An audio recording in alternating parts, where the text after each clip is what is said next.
It's our job to always be finding the right people. We talked about getting the right people on the bus earlier. Whether you're getting the right people on the cap table or on your team, your primary job as a founder is to find and retain talent, find and retain capital, those kinds of things. And so I would strongly recommend that you nourish and support your network and really pay attention to it. Understand how important it is to the success of your business. And also that when things are hard, because they will without a doubt be harder than you could ever imagine, that the answer is always to reach out to that network, not to hide. My name is Melissa Pancoast, and I'm the founder and CEO of The Beans. This is Code Story, a podcast bringing you interviews with tech visionaries. Like 6 months moonlighting. There's nothing at the back end. Who share what it takes to change an industry. I don't exactly know what to do took next. many goes to get right. Who build the teams that have their back. The company is its people. The teams help each other achieve. I was proud of our team. Keeping scalability top of mind. All that infrastructure was Yes, we've been fighting it as we grow. Total waste of time. The stories you don't read in the headlines. It's not an easy thing to achieve, mind Took it you. off the shelf and dusted it off and tried it again. To ride the ups and downs of the startup life. You need to really It's want it. not just about technology. All this and more on Code Story. I'm your host, Noah Laphart, and today how Melissa Pancoast took her experiences as a teacher and created automated financial plans for caring professionals. This episode is sponsored by Incogni. Listen, guys, I don't know about you, but I get real tired of managing the spam and cold outreach to my contact info. Those annoying emails, phone calls from unknown numbers, wasting our time and valuable attention. Not to mention the bad stuff from data breaches, which are rising every year. To top it off, data brokers out there harvest our information and sell it to people who intend to spam you and scam you. So what do we do about it? Well, I use Incogni. I signed up to use the platform, and within 30 minutes, hundreds of requests had been sent and completed, removing my data from the public view. Incogni tracks down and removes your personal data from online directories, people search sites, and commercial databases. The process is fully automated for the hundreds of known data brokers who sell our data without consent. Got a site that they don't auto-hit? No problem. There's a custom removal feature to take down almost everything that is exposed online. So take it from me and take back your personal data with Incogni. Go to incogni.com/codestory and use code CODESTORY at checkout to get 60% off annual plans. You can also find the link in the episode description.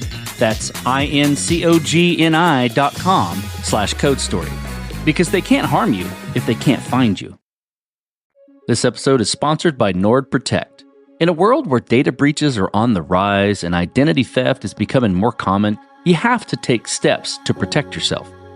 NordProtect offers you everything you need to keep your identity safe, all in one easy place. It's built to help you safeguard your identity with advanced automation that works 24/7 on your behalf. Things like dark web monitoring, credit monitoring, security alerts, and more. And if the worst should occur, the platform walks alongside you for identity restoration. NordProtect plans come with financial coverage across a wide range of threats, from identity theft to online fraud and scams, so you are covered when it matters most. Get an exclusive 5% discount on NordProtect plans. Go to nordprotect.com/codestory and use the code CODESTORY at checkout. You can also find the link in the episode notes. That's nordprotect.com/codestory. Melissa Pancoast is originally from Miami, but now lives in California. She still loves Florida, being outside, skiing, or rowing. The latter was a huge part of her life from middle school through grad school, and she is hoping to get back into it soon. She's married and runs outside as much as possible. In fact, she has completed several half and full marathons, including the Boston Marathon.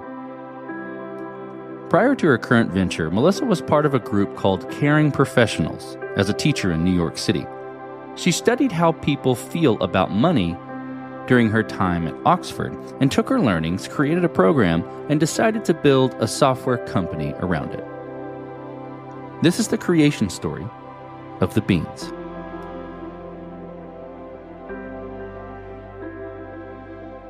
The Beans, we automate financial planning and support for caring professionals. So caring professionals are our teachers, healthcare, nonprofit, and public employees. It's 1 in 3 working Americans, and they are more stressed out than everyone else is about their finances. So we build evidence-based tools, content, and ongoing support to help them break free from financial stress and make financial progress. All these things, in retrospect, seem like they're elegant stories, but really, my whole family have been caring professionals. My sisters today still are. But I got a degree from a school. I went to Stetson University, shout out, go Hatters. Got my political science degree. It's a good way to make money from Stetson. And then joined Teach for America, moved to New York City and worked on staff for TFA. And then in the classroom, I made $35,000 a year in Teach for America when I started. Dating a lovely first-year attorney who made about 5 times my salary. It was a real clear moment in the inequity around pay in these professions. I was working as a teacher in New York City, and everyone around me was stressed out about money. I was stressed out about money. The kids' parents were stressed out about money. My colleagues were stressed out about money. After working in education and education policy for a number of years, when it was time for a change, I went back to school and I studied how people think and feel about money at the University of Oxford. I did a really quantitative behavior change degree there called Evidence-Based Social Interventions, which is about randomized controlled trial design and execution. So building programs that really work. I stayed on as a researcher there and had the enormous fortune and opportunity to design a program. That program is called Economic Strengthening, and today it's the first thing that's proven in randomized controlled trials to reduce financial stress. And that's a big deal, Noah, because financial stress is the number 1 cause of stress in the country. I developed that program at Oxford. I left because I got super excited about how you could massively scale these things with technology much more cost effectively. So I came out here to try to figure out how to build a software company. And since I left, that program was part of an emergency scaling initiative by the UN, the WHO, and the CDC, and they rolled economic strengthening out along with other programs to support stress for families during COVID. And it's reached about 300 million people today, which is shocking.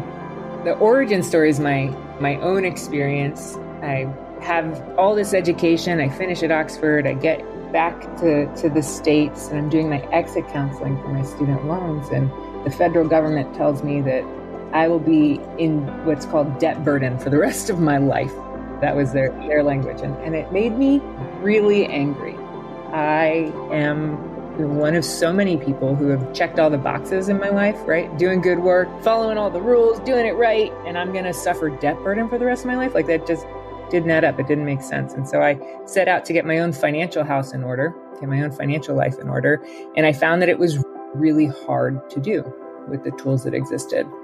And they're like these 2 things that are coming together, right? I already had this vision of building tools that actually work by using the principles I learned at Oxford to support behavior change, and this frustration of my own that every tool that I tried really failed me. So everything that existed in the market failed me to even get my own financial house in order.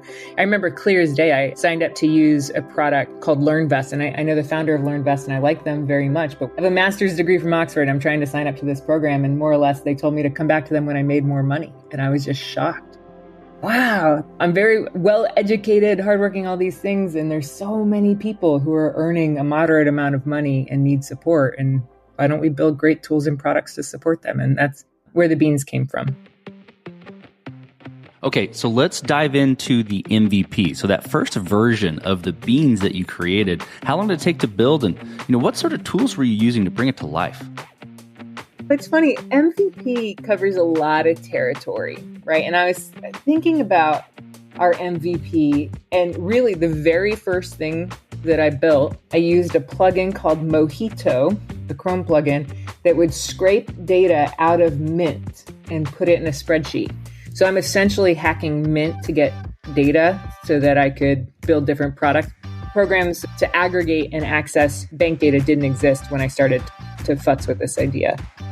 So Mojito let me get a bunch of friends together and ask them to let me see all their bank data and start tinkering in Google Sheets with ways that I could support them.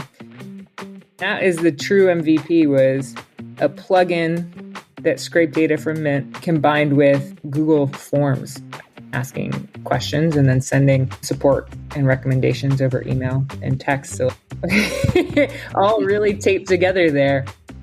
We've had MVPs of product. We're releasing a new feature right now, and it's an MVP, right? It's the slimmest version of this feature that we can get out the door. We've tested that it's a thing that we ought to build, but we want to prove to ourselves that we need to invest more resources in it. So we take an MVP approach to all of our features now. But yeah, MVP on the business was pretty duct taped together. So with any MVP, you got to make decisions and trade-offs. And as you were putting that, Google Sheets and scraper together of Mint, you had to make certain, decisions and trade-offs. You had to work through them, right? Tell me about some of those you had to work through and how you coped with those decisions. Having sat in the shoes myself of thinking through all the tools, including the one we were scraping, right? We're pulling data out of Mint, and Mint is what they're just shutting down now. But at the time, considered to be the tool that solved this problem for everyone. And they were the granddaddy of personal financial management tools. And PFMs as a whole cohort just really weren't working to serve people. And I was frustrated with what I could get to begin with out of Mint. And so when we were building and figuring out trade-offs, the first thing was who? Who are we going to test with and who are we going to build for? Because one of the original sins of a lot of tech products, I believe, is that they employ what the researchers would call a snowball method of training. So in snowballing, get everyone who's real close to you, and they're who you interview, they're who you talk to, they're who you learn from. And if you are in the seat of power of technology in one of the tech centers in the US at the time, it was the Bay Area. And if you are a conventional founder in the Bay Area, you're doing your training with other people who look like you, and you're highly unlikely to ever get to the audience that maybe you intend to be serving, or at least are saying is the mission. And so I wanted to go as fast as I could, but I also wanted to balance the fact that I didn't want to just snowball and have all the people around me in the Bay Area be my training set. Did start with friends and family because they're the people I could email and say, hey, will you give me your bank data? Which is quite the ask, right? Especially when you're just getting started. I really looked to find people who I thought would help me build something that was more representative and therefore more useful. When I started the company, I was building for middle-income millennial Americans, right? Like this broader cohort. And we've really narrowed it down over time. And that would be another set of trade-offs that we've made, is that narrowing of the aperture around our market. I think that's the most important one, is just the trade-off of who are we serving? And as a result, what are we focusing on? Like, what are the key needs? Because my founder friends have very specific financial needs, and they are definitely not the same as the market that I'm serving. And I think it's really important to be crystal clear about that. So then you've got your MVP, right? You're seeing that it's working, or you're seeing that spark that makes you want to move forward. How did you progress the product from there and mature it? And I think to wrap that in a box a little bit, what I'm curious about is how you built your roadmap. How did you go about deciding, okay, this is the next most important thing to do or to build or to address with the beans? So at the Beans, we take an evidence-driven design approach, which I believe is pretty unusual. I'm not familiar with anybody else who's doing it outside of digital health. In digital health, they learned that supports sent over text message are more useful to the end user than push notifications. That helped inform, as we were growing, how we would engage end users over text message as opposed to over push notification. That's reinforced in our market. You've got people often living paycheck to paycheck. And if they have that little red badge on their app that's got some crazy number on it or a push notification, usually they're conditioned that it's bad news. They don't want to go there. And so we learned not only to deliver the information over text, which would be read more often, which would make it more useful, but that we wanted to make sure that our communications were always positive and proactive. Now, proactive gets into the core piece of the roadmap, which is our emphasis on data and our research of all those other products that have tried to crack this problem. The key issues are that the products were always wrong and that they made people feel badly. And both of those things track back to being data challenges. And so today we are a B2B business. We started out as direct to consumer, really just focusing on the data model challenges. So once we tested with the MVP, and I keep saying initially it was me and then me and a software engineer, nights and weekends, my kitchen table in my apartment. Once we figured out that, there was a problem, we could do something about it, we could tape these things together, the roadmap was really informed by this emphasis on needing to get the data right. And so I spent the early time of the company really focused on that. That is, I think, maybe an unusual approach. Well, tell me about the shift there that you were mentioning. That could be another question. Tell me about the shift in who you were serving. I'm sure there's lots of good stories there. I'm a consumer founder. I care about the end user. I love brand. I really am obsessed with that end user experience. And throughout this journey, our investors have been telling me, Melissa, it's really hard. It's really hard to do this direct to consumer. And what they mean, and they're right, they're wonderful and experienced folks who have seen this play a few times. They mean is that it's really expensive to grow in financial services. And that's true. If you have enormous sums of money to invest in cost of acquisition and customer acquisition, then there's a pathway forward in consumer fintech. But it's much more efficient to be building your community through groups where your whole audience is already together. So we started direct to consumer coming into the pandemic. So coming into March of 2020, we launched the product direct to consumer in January of 2020, and it was growing beautifully. And I went to raise capital in March of 2020, which, if you recall, was a terrible time to raise venture capital. It got pretty cool pretty hot after that, but at that immediate moment, it was terrible. I was in New York City with a whole slate of meetings for the day, and every one of them went to Zoom instantly, right? And it just, the whole ecosystem was turned upside down. So we did not raise money in March of 2020, and instead had to reorganize and figure out a way to grow really cost effectively. We had already had some success in distribution partnerships, going to a school and sharing what we do with all the teachers who work there, for example. And in that way, you have an audience of a bunch of people who have a great need for what we're building all in one place. And so that can make that a much more efficient acquisition process. But what we discovered while we were trying to solve this problem for ourselves was that those distribution partners were interested in paying for what we offer for their staff. And so we leaned into that hard. And we made that pivot officially in the summer/fall of 2022, and have been growing really quickly through that model since. One of our investors was saying, it wouldn't be the worst thing if you became B2B. And I just said to him, I was like, look, we're not going to let the company die on my desire to be a direct-to-consumer business. But I had experienced in a B2B digital health company how hard it was to connect with the end user, because you're often connecting with the buyer. You're caught up talking to the buyer and not the end user. It makes it hard to build a product for the end user. And so I didn't want to be caught in that. And so we're fortunate because we have a lot of reps with the end user, because we started as direct to consumer, and that has informed the product and made it a much, much better product experience. And now we get to roll that together and sell it through their employers, which is working quite nicely. Okay, so I hear you saying we. Tell me about how you built your team, and what do you look for in those people to indicate that they're the winning horses to join you? The best part of being a founder is you get to pick who you work with. And I can remember before I founded the company, when I was a student of startups, really particularly, I used to take the train down to Stanford and sneak into the back of the How to Start a Startup class, which was run at Stanford, and just sit in the back and listen. I thought, how cool is that? The best part of being a founder is you get to choose who you work with every day. And where we are today, my team is amazing. They're absolutely incredible. So I started the business with a software engineer, ultimately was a solo founder for a number of years, and have just asked our head of design and CTO to be co-founders. So we're having this conversation at a super interesting time, where I'm going from being a solo founder back to having co-founders. Being a founder is a certain kind of madness, that's for sure.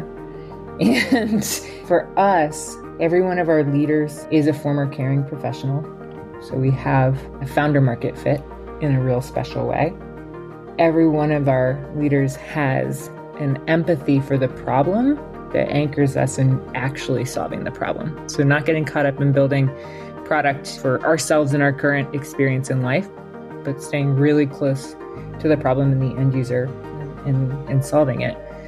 I think the personal elements are enormously important too, because building is really hard and you need people that you can do hard things alongside, and that if communications are really rapid or they're short or you're trying to solve 16 things at one time, maybe 75 things at one time, who knows, that everybody can hang in that together, that there's enough social capital between you. Okay, this will be interesting. Did you build this to scale efficiently? Maybe after the Google Sheets and the scraper, did you build this to scale efficiently from that time frame, or with scale in mind, or have you been fighting this as you grow in any sort of capacity? Yeah, I think there's a couple different dimensions to scaling something, right? There's like scale, which is an infrastructure question. And I think we're constantly having to improve how we handle the demands of scaling the product. So yes, we put our eye towards scaling. So we don't want to build ourselves into a corner that makes things really hard, but also we don't want to be investing in things before we need them because resources are scarce in a startup. So, resource allocation is the answer. So I think the answer is yes, we definitely have been building it for scale, meaning we try to anticipate and make good decisions that make it possible for us to smoothly transition as we're growing. And so that's the infrastructure side. On the other side, build for scale. Like scale to me is, are you building this in a way that it can grow very quickly? And the answer is absolutely yes. Student of startups, student of network effects as well.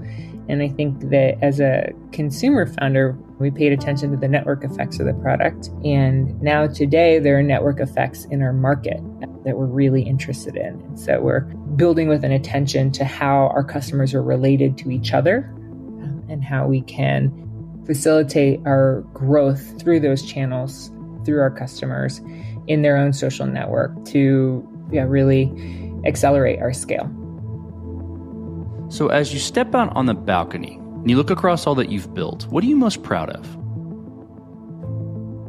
I'm most proud of the fact that we're actually impacting people's lives. And that sounds huge, but if we weren't, no one on my team would be doing this. We would be doing other stuff with our time. And I think the ambition is to build a big, healthy business and for that business to actually work for the end user. And so specific examples, I got an email once from an end user, a teacher in Atlanta, who got herself out of bankruptcy 2 years early after making a plan with the beans. In her words, she hadn't ever comprehended her finances before. She didn't really understand where the money was going and how it all added up, and it just didn't make sense. But doing it in the way that we offer, which is what is called visual financial planning, unlocked that for her and set her in motion to get her own financial life on track. We've got community members who have bought homes and people who have, established savings, paid off credit card debt. And the stories that we get are, without a doubt, the things that I'm most proud of. So let's flip the script a little bit. Tell me about a mistake you made and how you and your team responded to it. We all make mistakes. The goal is to make new ones and to only make them once, right? I made a mistake. I hired someone who was a bad fit for the business. It was hard because I thought that I was doing the right things. We practice rubric-based hiring to try and fight bias. And so this is the one person I hired based off of a recommendation of someone else and didn't put through that sort of full open process. But I got a recommendation for a leader to bring onto the team, and I vetted this person and did reference checks and did a whole series of interviews and made the hire, and they were with us for about 40 days total, and it just wasn't a good fit for the business. And fortunately, that it was something that I figured out quickly, that the team figured out quickly, and we handled it quickly. But the thing that I've learned as far as mistakes go, Noah, is the cost to the business in the time lost of having the wrong person on the team. Just the enormous cost of time. And then the time to interview, hire, and train the right people to fill that role is just, it's incredible to me. This will be fun. So tell me what the future looks like for the product and for your team. The future for us, we build workflow automation for finance, and we sell content tools and support for these employees. And so the future is offering increasing support through these automations. There's a lot of people that are working on building self-driving money, and we could also spend a whole podcast talking about that. And I really believe, as someone who is trained in changing behavior, I believe our biggest path forward is in automation, right? I think nudges are valuable and important. I think there's a ton of great stuff we can do with the tech to support great decision-making and behavior over time. I know that stuff's really hard to do. And so we want to be enormously judicious about how we try to apply that. And I know that the upside to getting someone in our community into an automation means that every month into the future, their life is automatically getting better. And so the future of the business is offering more evidence-based recommendations paired with the automations that support execution. It's really important to how we deliver product, and that we only give one suggestion at a time or one recommendation from the research. When you're dealing with your finances, it can feel like you have a huge list of things that you've got to do, and that is overwhelming. And instead, we just say, here's the one thing based on the evidence that will reduce your financial stress. Would you like us to do it for you? And so today we do automated cash flow planning and automated savings. The future of the business is offering more support through automations. So we tell you what the right next step to take is based on the evidence of what works to reduce your financial stress, and then we offer to do it for you. Okay, let's switch to you, Melissa. Who influences the way that you work? Name a person or many persons or something you look up to, and why. I think I've almost only worked, with very small exception, I've only worked for badass women, and I think that matters. For me, as a female leader, as a woman leader, as a female founder, I think it really matters. I learned a huge amount from Amanda Krause, who ran Row New York while I was there. And Amanda now runs the U.S. Rowing Association. Just phenomenal human being, and I learned a lot from Amanda about leadership. I learned an enormous amount from Dr. Lucy Kluver at the University of Oxford. I learned an enormous amount from Michelle Rhee, who ran Students First. And I just incredibly grateful for those experiences along the way. Actually, you know what, to be honest, I don't think I had any idea how hard it was to be a female leader sitting in a seat that was following one of these great women. And I think that's a testament to how they led. But I know that in watching them and learning from them, I've been equipped to do a better job of it myself. Okay, so we talked about a mistake earlier, but this is a little different spin. If you could go back to the beginning, what would you do different? Or where would you consider taking a different approach? It doesn't have to be something that didn't work. Could have worked even pretty well, but maybe you tweak it a little bit. If you're just starting out, the most important thing, there are two. Maybe there's probably more than that. But you have to set up a CRM right now. There's no two ways about it. If you're building something, your relationships are the most important thing. And a CRM is going to help you keep that organized and keep track of everything. So specifically, when I think of a CRM, I'm thinking about fundraising conversations and the work that has gone into finding the probably 17 different Google spreadsheets or Airtables that have everyone I've ever talked to in fundraising conversation and what stage that conversation was at and what the notes are about that conversation, and trying to put that all together as I grow the business so that I can have a coherent communications with people and find the right people to bring into the business and to maintain and respect those relationships. Number one job is to build and support and maintain and nourish your network as a founder. So get that CRM, get it in place. I use Copper for my CRM. I've tried all of them. I've tried Streak. I've just tried all of them. So I use Copper. And then we also, for the business, use HubSpot. But I think it's interesting. I use Copper because it just sits in my Gmail. Huge fan. And then on the product side, set up a landing page and let people give you their email if they're interested in what you're doing. And if I had done that on day one, just had one place where, anyone in the whole lifetime of the business could have signed up to learn more about the beans, right? It would just have been a wonderful thing. And I think that is pretty standard startup advice, right? Before you build, just set up your landing page and see if people bite on your value proposition.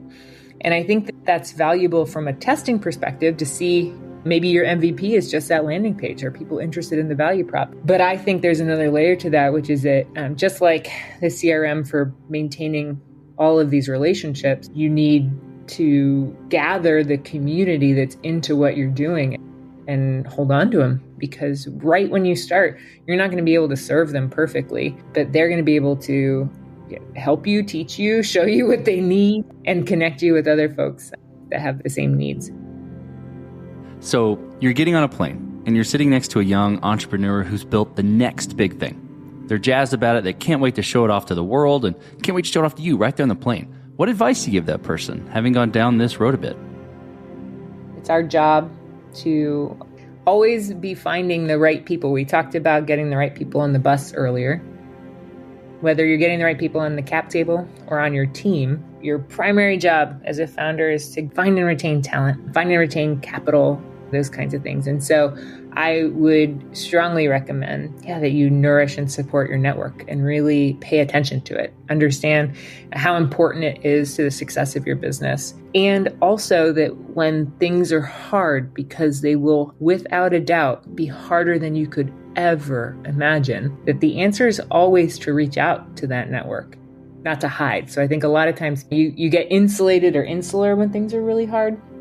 Oh gosh, I don't remember where, but there's a great story. It's if you need help, you've got to go stand on the top of a hill and yell about it. You've got to reach as many people as possible. You want to support that network and have it. And then when you need help, you've got to ask. And I think you go to the top of the hill and you scream and find out who can help you solve your problem. And that could be a technical problem. It could be a hiring problem. It could be a fundraising problem. It could be anything. And I can think of countless times where our network, either through our investors or through our community or through our members, have helped us to solve problems. So take good care of the people around you and then ask them for help if you need it. That's a critical piece of advice. Well, Melissa, thank you for being on the show today. Thank you for telling the creation story of the beans. You're welcome. And this concludes another chapter of Code Story. Code Story is hosted and produced by Noah Labhart. Be sure to subscribe on Apple Podcasts, Spotify, or the podcasting app of your choice. And when you get a chance, leave us a review. Both things help us out tremendously. And thanks again for listening.